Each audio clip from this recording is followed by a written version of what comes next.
ఇగో Rythu Bandhu cutoff ఇగో 5 ఎకరాలు మాత్రమే. రైతు భరోసాపై మెజారిటీ రైతుల ఒపీనియన్. 31,000 మంది నుంచి అభిప్రాయ సేకరణ, లిఖిత పూర్వకంగాను సలహాలు స్వీకరించిన వ్యవసాయ శాఖ. కేబినెట్ సబ్ కమిటీ దృష్టికి ఈ అంశం. కౌలు రైతుల గుర్తింపు విధానాలపై గందరగోళం అంటూ 31,000 మంది నుంచి అభిప్రాయాలు సేకరించినట్టు. మరి నన్నైతే ఒకటి అడగలేదు. నేను రైతు బిడ్డనే, నాకు ఇంత పొలం ఉంది, నేను వ్యవసాయం చేపిస్తా, నేను కౌలుకి ఇస్తా. వంశీ నీకు వేసి రావాలన్నా అడిగిరా? అభిప్రాయం తీసుకుర్రా? బాలన్నా నిన్ను అడిగిరు వాళ్ళన్నా? ఎవరిని అడగలే? ఏ రైతులను అడిగింటారు మరి వీళ్ళు? 5 ఎకరాలు చాలని 31,000 మంది అట. మరి అదే మరి ఎమ్మెల్యేలు రైతులా లేకపోతే ఇంకెవరైనా మీ నాయకులు రైతులా? మరి ఏ రైతులను అడిగిరా? మరి మా దగ్గర అయితే రాలేదు ఇంకా. మరి ఏ రైతులను అడిగిరు? ఉట్టిగా చెప్తుర్రా? ప్రభుత్వం ఏం చెప్పినా ఇక నమ్ముతారు అనుకుంటుర్రా? ఎవరికైనా వచ్చిందా? మీరు లైవ్ చూస్తున్న వాళ్ళు ఎవరైనా ఉంటే చెప్పుర్రు. మీకు ఎవరికైనా ఫోన్ కానీ మెసేజ్ కానీ కాల్ కానీ వస్తే నాకు ఒకసారి ఫోన్ చేయరు. ఇప్పుడు లైవ్ లా నా నెంబర్ ఉంది, కింద నెంబర్ ఉంది కదా, ఒకసారి ఫోన్ చేయండి. ఎవరికైనా మీకు ఉంటే తెలుస్తుంది. 6304481651 నా నెంబర్, అది కాల్ చేయండి, ఒకసారి మాట్లాడదాం. రైతు భరోసా 5 ఎకరాలకు పెట్టుడు మంచిదినా? అట్లా కుదించుడు స్లాబ్ పెట్టుడు పర్ఫెక్టా? లేదు 10 ఎకరాల దాకా పెట్టాలన్నా? మరి 5 ఎకరాలలోనే రైతా? లేదు 10 ఎకరాలు కూడా సన్నకారు చిన్నకారు రైతుల కిందకే వస్తారు. ఏముందా అప్పటి కాలంలో పెద్ద మనుషులు ఇచ్చిపోయిన భూమి ఉంటే 4 ఎకరాలు ఎక్కువ ఉన్నోనికి ఇయ్యరా అని అడిగేటోళ్ళు ఉంటారు కదా. అందుకోసం అంటా ఉన్నా, ఒకవేళ మీరు మెసేజ్ వచ్చినా, మీకు కాల్ వచ్చిన ప్రభుత్వం తరపున 31,000 మంది అడిగిరట. ఏ 31,000 మంది ఎవరు నాకైతే అర్థమవుతలేదు. మరి ఏడున్నారు ఆ 31,000 మంది? సో వీళ్ళు ఏమంటారు అంటే, ఇంతమందిని అడిగినాము, అభిప్రాయం సేకరించినామని చెప్తారు. అభిప్రాయం సేకరిస్తే వీళ్ళంతా 4 కోట్ల తెలంగాణ ప్రజలల్లో 31,000 మందిని అడిగిరట. 4 కోట్లు ఉన్నారు తెలంగాణ ప్రజలు. సరే, ఇంట్లో 31,000 ఇది ఎంత రేషియో అనేది మీకు కూడా తెలుసుగా. 1% కూడా అడగలేదు, 1% కూడా అడగని పరిస్థితి. సరే, రైతులు ఎంతమంది ఉన్నారంటే 1 కోటి చిల్లర ఉంటుండొచ్చు. సో దీని ప్రకారమైన 1% అడగనప్పుడు ఇప్పుడు ఎట్లా తెలిసింది 5 ఎకరాలకు అనేది పెద్ద ప్రశ్న. అయితే ఈ 5 ఎకరాలకు ఎందుకు ఇవ్వాలని అనుకుంటున్నారంటే, నేను నిన్న కూడా చెప్పిన సేమ్ ఇదే. ఇగో ఇక్కడ చూడండి, 92% వరకు భూములు ల్యాండ్స్ పూర్తిగా సన్నకారు చిన్నకారు రైతులు ఉన్నారు. అది బిలో 5 ఎకర్స్ మాత్రమే ఉన్నాయట. అంటే ఒక 8% మంది దగ్గరనే 5 ఎకరాల కంటే ఎక్కువ. 6, 7, 8, 9, 10 లేదంటే 20, 30, 50, 100. మల్లారెడ్డి అసంటోనికి ఒక 400-500 ఎకరాలు. ఆర్మూర్ పాండు ఏమంటారు కదా, పాండు కాదు ఆయన పేరు అందరూ అంటే నాకు పాండేనే వచ్చింది ఆయన పేరు కూడా. జీవన్ రెడ్డికి ఉన్నదట ఒక 600 ఎకరాలు. సో అలాంటి వాళ్ళకు ఉన్నదట. వాళ్ళకు మాత్రం పడదు, కానీ పడుతుంది. ఎంత పడుతుంది అంటే 5 ఎకరాలు పడుతుంది. అయితే ఇక్కడ కూడా ఏమి ఆలోచించిందంటే ప్రభుత్వం, వీళ్ళకు వేసి ఒకవేళ 5 తర్వాత 6కి ఇంకొకసారి చూడు, ఇది 6 ఎకరాలకు 7 ఎకరాలకు 8 వాళ్ళకు 9 వాళ్ళకు వేయలేదనుకో, ఈ 5 వరకే పెట్టి స్లాబ్ వీళ్ళకే పడుతుందని చెప్పారు అనుకో, వీళ్ళందరూ కూడా దూరం అవుతారు ప్రభుత్వానికి. కేసీఆర్ కూడా గిట్నే భయపడ్డాడు. ఎందుకు వచ్చిన లొల్లి, నాకెందుకు వచ్చిన పెంట, నేను పెట్టేది ఉందా, నా జేబులకెళ్ళి ఇచ్చేది ఉందా? 7,000 కోట్ల రూపాయలు ప్రతిసారి 7,000 కోట్ల రూపాయలు అవుతాయి రైతు బంధు కింద. అప్పుడు వేయాలంటే అయ్యే ఖర్చు. ఇప్పుడు వీళ్ళేం చేసారు తెలుసా, అతి తెలివిగా. అసలు అందరూ ఏమనుకున్నారు అంటే, అబ్బా రైతు భరోసా పెంచిరు కదా, 10,000 కాస్త 15,000 అయింది కదా అని ఖుషి అయిపోయారు. అందరు ఖుషి అయిపోయారు, 5,000 రూపాయలు ఎక్కువైపోయిందని. కానీ ఇప్పుడు వీళ్ళు ఏం చేసారు తెలుసా, ఆ రోజు ప్రజల నుంచి వచ్చినటువంటి స్పందన కాదు, వాళ్ళకు కూడా తెలుసు అసలు ముచ్చట. ఈ ఎట్లయినా 92% ల్యాండ్స్ అన్ని కూడా 5 ఎకరాల వరకే ఉన్నాయి కాబట్టి, అంతమంది రైతుల దగ్గర 5 ఎకరాలే ఉంది కాబట్టి, ఈ 8% వాళ్ళు ఉంటే ఎంత పోతే ఎంత అనుకుర్రు. ఆ 8% వాళ్ళ డబ్బులు ఎన్ని అయితే తెలుసా, ఇళ్ళనే సగానికి సగం అవుతాయి. 3,000 కోట్ల రూపాయలు ఆలకే పోతాయి. 7,000 కోట్ల రూపాయలు పూర్తిగా అందరు రైతులకు ఇచ్చినట్టయితే అందులో 3,000 కోట్ల రూపాయలు ఎక్కువ భూమి ఉన్న వాళ్ళకే పోయే అవకాశం ఉంది. సో ఆ లెక్కలు తెలిసిన తర్వాత వీళ్ళు ఏం చేశారంటే, ఈ 5,000 రూపాయలు పెంచడంలో పెద్ద ఆశ్చర్యం ఏం లేదు. ఈ డబ్బులే ఇక్కడ ఇచ్చేయచ్చు, అడ్జస్ట్ చేయొచ్చు. నాకు తెలిసి మిగిలితే ఇంకో 200-300 కోట్లు అలాగే మిగులుతాయి, ప్రభుత్వానికే మిగులుతాయి. ఇంకో 200-300 కోట్లు ప్రభుత్వానికే మిగులుతాయి. అట్నే కనిపిస్తుంది కదా చూస్తే. ఏమి ఎక్స్ట్రా వీళ్ళు ఏమి దానికోసం బడ్జెట్ అలొకేషన్ కూడా అవసరం లేదు. ఉన్న కాడికే ఉన్న డబ్బులనే అడ్జస్ట్ చేసి ఇంకా మిగిలించుకునే పరిస్థితిలో ఈ 5,000 రూపాయలు ఎక్కువ ఇచ్చినప్పటికి కూడా వాళ్ళకే సరిపోతాయని చెప్పి ప్రయత్నం చేశారు. ఇది అంతే, రుణమాఫీ కూడా అంతే. కాంగ్రెస్ చాలా తెలివితో ప్లాన్ చేసింది. ఇది ప్రజలని మభ్యపెట్టడానికి ప్రయత్నం చేసింది. ఎట్లయినా ప్రజలు అడుగుతున్నారు చెప్తున్నారు. ఏమనంటే ప్రజలే అడిగిర్రు 5 ఎకరాల లోపు ఇవ్వమని చెప్పి. 5 ఎకరాల లోపు ఇవ్వమని చెప్పి ఉంటే అంటే ఉండొచ్చు, ప్రజలలో ఆలోచన ఉండొచ్చు. కానీ 31,000 మందిని అడిగిండట. ఏ ఒక్క రైతులను అడిగితే చెప్పుర్రి. ఒక్క రైతు అడిగితే నాకు మెసేజ్ పెట్టండి, లేదంటే కాల్ చేయండి, ఇయ్యొచ్చా ఇయ్యొద్దా. మరి వీళ్ళకి ఇస్తే కరెక్టా, ఇవ్వకపోతే కరెక్టా? మరి 6 7 8 9 బాధపడడా? రైతు అంటే ఎక్కడి వరకు రైతు? ఒక కుటుంబం ఉంటది. నేనేమంటా, ఒక కుటుంబం ఉంటది. ఒక కుటుంబంలో ఒక ఆయనకు ఒక 8 ఎకరాలు ఉంటది. 8 ఎకరాలు ఉంటది. ఈ 8 ఎకరాలు ఉన్నాయన ఏం చేస్తాడు? ఆయనకి 2 కొడుకులు ఉంటారు. లేదు మేజర్లైన కొడుకులో లేకపోతే భార్య పేరు మీదకో ఇటో 4 చేసిండు అనుకో, రైతు బంధు మళ్ళీ ఏడుకొచ్చింది, వీళ్ళకి పడినట్టే కదా, పడుతున్నట్టే కదా. సో దీనికి కటాఫ్ పెట్టే ఆలోచన ఉన్నదట. ఇది ఆలోచించుకోండి ఒక్కసారి. ఈ రోజు రిజిస్ట్రేషన్లు చేసుకోవడానికి గల కారణం కూడా ఇదే జరుగుతూ ఉంది. ఎక్కడైనా రైతు బంధుకు ఎందుకంటే డబ్బులు ఎట్లా పోతాయంటే ఒక్కసారి చూడండి. ఒకవేళ ఇక్కడ 8 ఎకరాల 5 ఎకరాలకే రైతు భరోసా పడుతుందని తెలిసినప్పుడు ఏం చేస్తారంటే ఈ 3 ఎకరాలకు రైతు భరోసా పడదు. అంటే 3 ఎకరాలకు ఎంత అవుతుంది? 15 మూలు 45,000 రూపాయలు అవుతుంది. ఒక్కసారి చూడండి, ఇది 15,000 రూపాయలు అవుతుంది. ప్రభుత్వం కూడా ఏం తెలివితో ఆలోచించింది ఒకసారి చూడండి. 45,000 రూపాయలు అవుతుంది. 45,000 పర్ ఇయర్ వస్తుంది.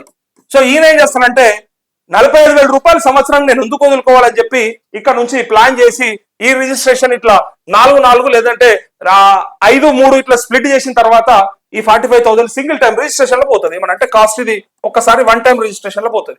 సో అలాంటప్పుడు ఇట్లా చేయించుకుంటారా, ఆగుతారా? ఇంకొకటి, ఒకవేళ ఇది ఉంటే రైతు బంధులా వీళ్ళు ఏం చెప్తారంటే మొత్తం కలిపి కుటుంబాన్ని ఒక యూనిట్ గా తీసుకునే అవకాశం ఉందట. కుటుంబం మొత్తం కలిపి ఒక యూనిట్ గా తీసుకుని ఆ కుటుంబానికి ఒకవేళ అన్నున్నా తమ్ముడున్నా చెరిసగం ఉన్నా పూర్తిగా కుటుంబం మొత్తం ఒక యూనిట్ గా తీసుకొని 5 ఎకరాల వరకే వేద్దామని చెప్పేసి కూడా వాళ్ళ దగ్గర ఒక ఆలోచన ఉందట. ఇట్లా వేస్తే పంచాయతీ పెట్టినట్టు కాదు, అన్నదమ్ముల మధ్య లొల్లి పెట్టినట్టు కాదు, గొడవ చేసి వాళ్ళ అనవసరం గొడవలు పడతారు. ఇదే స్ట్రాటజీ రుణమాఫీలో కూడా ప్లాన్ చేస్తా ఉన్నారు. రుణమాఫీలో కూడా ఏం చెప్తా ఉన్నారంటే ఒక కుటుంబాన్ని యూనిట్ గా తీసుకుంటే 2 లక్షల రూపాయలు రుణమాఫీ చేస్తామని చెప్తా ఉన్నారట. ఇక్కడ కూడా దీని గైడ్ లైన్స్ కూడా ఇట్లనే వస్తా ఉన్నాయి. సో ఒక యూనిట్ గా తీసుకుంటారు అంటే ఇక్కడ ఒక అన్నకు ఇంత ఉంటాడు, ఒక అన్నకు 2 లక్షలు, ఈయనకు 2 లక్షలు, ఈయనకు 2 లక్షలు ఉందనుకో, మొత్తాన్ని కలిపి 2 లక్షలు చేస్తారట. మొత్తాన్ని కలిపి రైతులకు ఒక కుటుంబాన్ని యూనిట్ గా తీసుకుంటే 2 లక్షల రూపాయలు రుణమాఫీ జరిగితే ఇద్దరికి చెరొక 1 లక్ష మాత్రమే పోయే అవకాశం ఉన్నది. సో ఇలాంటి వాటిని వ్యతిరేకిస్తా ఉన్నారు ప్రజలు కావచ్చు, రైతులు కావచ్చు. అయినప్పటికీ వాళ్ళు ఏం చెప్తారంటే మాకు రైతుల నుంచి ఇన్పుట్స్ వస్తా ఉన్నాయి, రైతులే చెప్తారు మాకు అని చెప్తా ఉన్నారు. అది వాస్తవం అయితే మీరు ఒకసారి మెసేజ్ చేయండి. రైతులే చెప్పారట, అందుకోసమే ఇలాంటి చేసి మనల్ని ఆగం చేయడానికి ప్రయత్నం చేస్తా ఉన్నారు. ఇక్కడ కూడా చూడండి ఇంకొకటి, ఇది చేస్తే ఎవరెవరికి ఇయ్యారట తెలుసా? ఐటీ పేయర్స్ వాళ్ళకి ఇయ్యారట. ట్యాక్స్ ఎవరైతే కడుతుంటారో ఇన్కమ్ ట్యాక్స్ అంటే ఏదైనా ఆదాయం ఒక రెంట్ల ద్వారా కావచ్చు, లేదంటే ఒక జీతం ద్వారా కావచ్చు, లేదంటే ఇంకేదైనా బిజినెస్ ద్వారా కావచ్చు, డబ్బులు వస్తే వాటికి ట్యాక్స్ కడతారు కదా. సో ఐటీ ట్యాక్స్ పేయర్స్ కి రుణమాఫీ జరగదట, రైతు బంధు కూడా రాదట, రైతు బంధు కూడా బంద్ అట. ఇక సో ఇక్కడ ట్యాక్స్ పేయర్స్ తో పాటు గవర్నమెంట్ ఎంప్లాయీస్ కూడా రాకుండా చేద్దామని చూస్తా ఉన్నారట. సో వీళ్ళకు కూడా ఇవ్వకుండా ఈ ప్లాన్ చేస్తా ఉన్నారట. గవర్నమెంట్ ఎంప్లాయీస్ కూడా ఆపేద్దాం, ఎందుకు ఇక వాళ్ళకు కూడా అవసరం లేదని చెప్పడానికి ప్రయత్నం చేస్తా ఉన్నారు. సో దీంతో పాటు ప్రజాప్రతినిధులు ఎవరు? పబ్లిక్ రిప్రజెంటేటివ్స్ అంటే ఎవరంటే జడ్పీ చైర్మన్ పైనుండి, ఇక జడ్పీ చైర్మన్ కంటే కింద అంటే జడ్పీటీసీ, ఎంపీటీసీ, సర్పంచ్ అంటే వాళ్ళు ఆగమైపోతారు. ఆయనతో వాళ్ళకి కాకుండా నెక్స్ట్ అంటే ఎవరు వస్తారు? MP, MLC, MLA. వీళ్ళు ఈ స్థాయి నాయకులందరికీ కట్ చేద్దామని ప్రయత్నం చేస్తా ఉన్నారట. ఎందుకంటే చాలా విమర్శలు వస్తా ఉన్నాయి. కేసీఆర్ చెట్లకు, పుట్టలకు, గుట్టలకు దోషి పెట్టిండని చెప్పి అన్నారు. కాబట్టి ఈ ప్రయత్నం జరగకూడదని చెప్పి ఇగో వీళ్ళందరికీ కూడా కట్ చేసే అవకాశం ఉందట. వీళ్ళకు రుణమాఫీ బంధు, రుణమాఫీ జరగదు, రైతు బంధు కూడా, రైతు భరోసా కూడా బంధు అని చెప్తా ఉన్నారు. ఈ వర్గానికి, ఈ కేటగిరీకి ఇవ్వమని చెప్తా ఉన్నారు. సో వీళ్ళు ఆ రోజు ఏం చెప్పారు? ప్రతి ఒక్కరికి ఇంట్లో ఒక అవ్వకస్తే పెన్షన్ తాతకు కూడా ఇవ్వాలి, అవ్వకే కాదు తాతకు కూడా ఇవ్వాలని చెప్పిండు. 2 పెన్షన్లు ఇస్తా అని చెప్పారు. ప్రతి కుటుంబానికి అంటే ఒక మహిళకి గృహజ్యోతి కింద ఇగో 2,500 రూపాయల భృతి ఇస్తా అని చెప్పాడు, పెన్షన్ లాగా ఇస్తా అని చెప్పాడు. సో ఇది చెప్పింది ఇస్తా అని చెప్పిండు. దీనిపైన గైడ్ లైన్స్ వల్ల ఎన్నో రూల్స్ అడ్డం పెడతారు. అట్లే ఇక్కడ కూడా సేమ్ ఇప్పుడు ఇచ్చే రైతు బంధుకు, రైతు భరోసాకి, రైతు రుణమాఫీకి రెండింటికి కలిపి కూడా ఇలాంటి గైడ్ లైన్స్ అన్ని ఫ్రేమ్ చేసి మనల్ని ఆగం చేసి మనకి ఇవ్వకుండా ఉండడానికి ప్రయత్నం చేస్తా ఉన్నారు. ఉన్న దాంట్లో ఉన్నట్టుగా అండ్లదాంట్లో మడత పెట్టి ఇచ్చినట్టుగా అంతే, సపరేట్ గా మళ్ళీ లేదో ప్రయత్నం చేసి కొత్తగా ఇచ్చినట్టు ఏం లేదు, ప్రతిదానికి ఒక కొర్రీ పెట్టుకుంటూ తీసుకొస్తా ఉన్నారు. ఆ రోజు చెప్పేటప్పుడేమో ప్రతి ఒక్కరికి అన్ని వస్తాయని చెప్పి ఈ రోజు ఇవ్వడానికి మాత్రం ఇబ్బంది పడతా ఉన్నారు. ఇబ్బంది కాదు, అక్కడ డబ్బులే లేవు. ఫస్ట్ ఆఫ్ ఆల్ అక్కడ బడ్జెటే లేదు కాబట్టి వీళ్ళు చేసే ప్రయత్నం ఇది ఉన్నది. మరి ఇప్పటికే 33,000 కోట్ల రూపాయల అప్పు జరిగింది.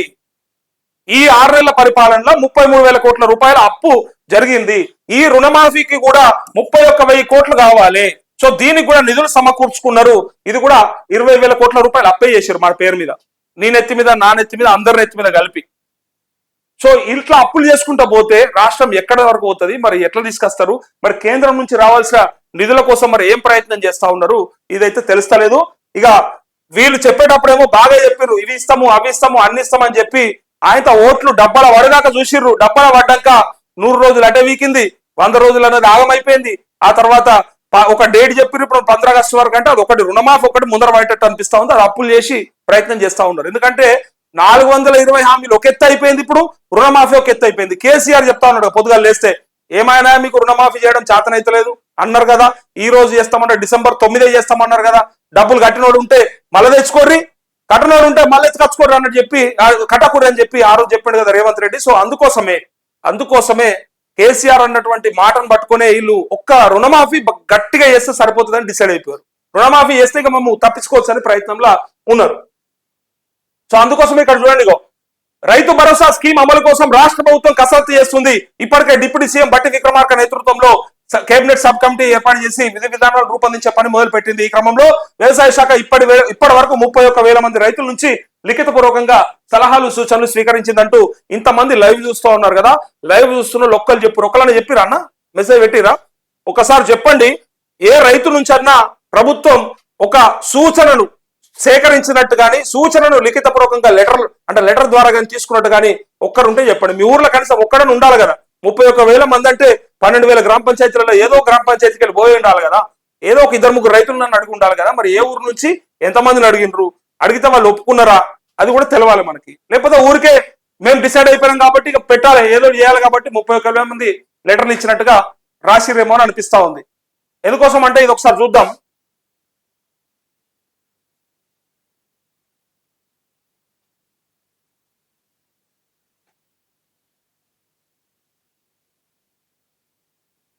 అయ్యో, కటాఫ్ 5 ఎకరాలు కటాఫ్ పెట్టాలని డిమాండ్. రైతు భరోసా స్కీమ్ కోసం ఎలాంటి కండిషన్ పెట్టాలనే అంశంపై త్వరలో జరగనున్న బడ్జెట్ సమావేశంలో చర్చకు పెట్టాలని ప్రభుత్వం భావిస్తుంది. ఈలోపు రైతుల నుంచి కూడా అభిప్రాయాలు సూచనలు తీసుకుంటుంది. రైతు వేదికలు, వ్యవసాయ సహకార సంఘాలు, జిల్లా మండల పరిషత్ సమావేశాల సమయంలో అక్కడికి వచ్చిన రైతులు, రాజకీయ నాయకుల నుంచి వ్యవసాయ శాఖ సలహాలు స్వీకరిస్తుందని చెప్పి ఇప్పటి వరకు 31,000 మంది లిఖిత పూర్వకంగా. ఇదే అసలు సంగతి. ఇగో వ్యవసాయ సహకార సంఘాలట, రైతు వేదికలు, మండల పరిషత్లు, జిల్లా పరిషత్ల కాడికి వచ్చినటువంటి నాయకుల సలహాలు తీసుకున్నారట. ఎవరు పోయినరు? రైతులు పోయినరా? ఏ రైతన్న పోయిండా? ఆ రైతు దగ్గర తీసుకున్నారు. సో వాళ్ళ నుంచి తీసుకున్నట్టుగా 31,000 మంది నుంచి తీసుకున్నట్టు, అందులో మెజారిటీ మంది 5 ఎకరాల కటాఫ్ పెట్టి రైతు భరోసా స్కీమ్ అమలు చేయాలని చెప్పినట్టు సమాచారం. అసలైన రైతులకు ప్రయోజనం కలగాలంటే కండిషన్లు పెట్టాలని సూచించినట్టు తెలుస్తోంది. ఇప్పటి వరకు వ్యవసాయ శాఖ సేకరించిన అభిప్రాయాలు, సూచనలు డిప్యూటీ సీఎం బట్టి విక్రమార్క నేతృత్వంలో సబ్ కమిటీకి సమర్పించే ఛాన్స్ ఉందంటూ విస్తృతంగా అభిప్రాయం తీసుకుందామని చెప్తా ఉన్నారు. ఇక కౌలు రైతుల గుర్తింపు సమస్య, నేను రోజు చెప్తా ఉన్నా, కౌలు రైతుల సమస్య మామూలు ఉండదు. లేనిపోని చిచ్చు పెడతా ఉన్నారు. కౌలు రైతులను అసలు పట్టించుకునే పరిస్థితి ఉండదు. కౌలు రైతులను ఉట్టిగానే ఆ రోజు ఆగం చేయడానికి చెప్పారు. కౌలు రైతులకు కూడా మేము డబ్బులు ఇస్తామని చెప్పి ఇయ్యరాదు, ఇయ్యలేరు కూడా. నేను ఛాలెంజ్ చేసి చెప్తా ఉన్నా, గ్యారంటీగా చెప్తా ఉన్నా, భవిష్యత్తులో కౌలు రైతులకు డబ్బులు వస్తాయి అనుకోవడం మాత్రం భ్రమ. ఎందుకోసం అంటే భూ యజమానికి కౌలు రైతుకు మధ్య ఎలాంటి ఒప్పంద పత్రం ఉండదు. ఒకవేళ ఒప్పంద పత్రం ఉన్నా రేపొద్దున గొడవలు అవుతాయి. లేనిపోని చిచ్చులు ఊర్లలో పెట్టడానికే ఈ ప్రయత్నం కౌలు రైతులు. కేసీఆర్ కూడా భయపడి ఆగిపోయింది, కారణం అదే. అనవసరమైన దాంట్లో ఏలు పెట్టుడు ఎందుకని చెప్పి భూ యజమానులకే డబ్బులు ఇచ్చిండు, రైతు బంధు పేరిట వేసేసిండు. కానీ కౌలు రైతుకు వేస్తే రేపు పొద్దుగల భూ హక్కులు కూడా నాకు వస్తాయని చెప్పి ఆయన భవిష్యత్తులో కొట్లాడింది అనుకో, నా అకౌంట్లో పడ్డాయని చెప్పిండు అనుకో, నా అకౌంట్లో పడ్డాయి కాబట్టి భూమి నాదే, నేనే చేసుకుంటున్నా పొజిషన్ లో నేను ఉన్నా అని చెప్పి చెప్పిండు అనుకో, రేపు పొద్దుగల లేనిపోని లొల్లులు అయితే, లేనిపోని గొడవలు అయితే. అందుకోసమే ఆ ప్రయత్నం మానుకోవడం మంచిది. మాతో కాదని చెప్పి ఊరుకున్నది నయము. ఇస్తామని చెప్పారు కాబట్టి కౌలు రైతులకు ఇవ్వాలని చెప్పి పట్టుబట్టేది పడతారు ఏముంటది. ఇక ఎప్పటిదాకా వీళ్ళు ఇచ్చేదాకా నడుస్తూనే ఉంటది. కానీ భూ యజమాని తన భూమిని పలానా రైతు కౌలుకి ఇచ్చినట్టు అఫిడవిట్ సమర్పిస్తేనే సమస్యకు పరిష్కారం లభిస్తుందని అభిప్రాయం వ్యక్తం అవుతున్నారు. అయితే ఎంతమంది అఫిడవిట్ ఇచ్చేందుకు ముందుకు వస్తారనేది అనుమానం అధికారులను పట్టుకుంది. 100% ఎట్లా ఇవ్వగలుగుతారు? కౌలు రైతుకు ఆయనకు ఒక అఫిడవిట్ సమర్పించి ఎట్లా నేను ఎట్లయినా సరే ఈయనకు ఈ సంవత్సరానికో 2 ఏళ్లకో ఇస్తున్నా లీగల్ గా హక్కులు ఆయనకే అని చెప్పిండు అనుకో, రేపొద్దున దానికి రైతు భరోసా డైరెక్ట్ గా కౌలు రైతుకే అకౌంట్ లో డిపాజిట్ అయింది అనుకో, సో అదొక ప్రూఫ్ కింద నాకు రైతు బంధే పడ్డది కావాలంటే చూసుకొని ఇది భూమి నాదే అని చెప్పి రేపు గొడవకు వచ్చే అవకాశం ఉంటది. సో వాళ్ళిద్దరి మధ్య ఆ లీగల్ ఇష్యూస్ వస్తాయి కాబట్టి ప్రతి ఊర్లో ప్రతి రైతు దగ్గర ఈ ఇష్యూ ఉంటది, కౌలుకి ఇచ్చే రైతు దగ్గర. సో అలాంటప్పుడు ఆ ప్రయత్నం మానుకోవడం ఉత్తమం తప్ప లేనిపోనిది కెలికితే ఉన్నది కాస్త పోతుంది, ఉన్నది పోతుంది, ఆయన ఉంచుకున్నది కూడా పోతుంది అనే పరిస్థితికి వస్తుంది. ఇది అసలు పెంచుడు పక్కకు పెడితే ఇలా ఉన్న కాడికి అనవసరంగా కౌలు రైతుల పేరు చెప్పి ఆగం చేసుడు కంటే ఊకున్నది నయం. ఇలా చేయలేరు, ఇలా అవ్వదు కూడా. కేసీఆర్ తోనే కాలేదు, వీళ్ళతోనే ఏమవుతుందని నేను కూడా అనుకుంటా ఉన్నా. కాదు కూడా 100% కాదు.